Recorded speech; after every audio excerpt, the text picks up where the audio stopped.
Guys आज हामी यता भम्का घुम्न आएका छौँ। भम्का मन्दिर, यो भम्का मन्दिर रहेको छ यता। यहाँ चाहिँ 108 धारा 108 धारा पानीका 108 धारा रहेका छन्, जो हजुरलाई देखाउनु गइरहेको छु म।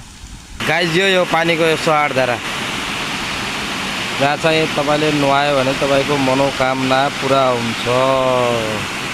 गाइज यो चाहिँ मन्दिर हो, भम्का मन्दिर। रमाइलो छ है गाइज। अब गर्मी बढी भयो, म त एकैछिन यो धारामा गएर मुख धुने भन्ने सोचिरहेको छु। तपाईँहरूले देख्न सक्नुहुन्छ पानीको धारा। वाउ, क्या चिसो पानी छ। लगायत म चाहिँ मुख धुने अब। आहा,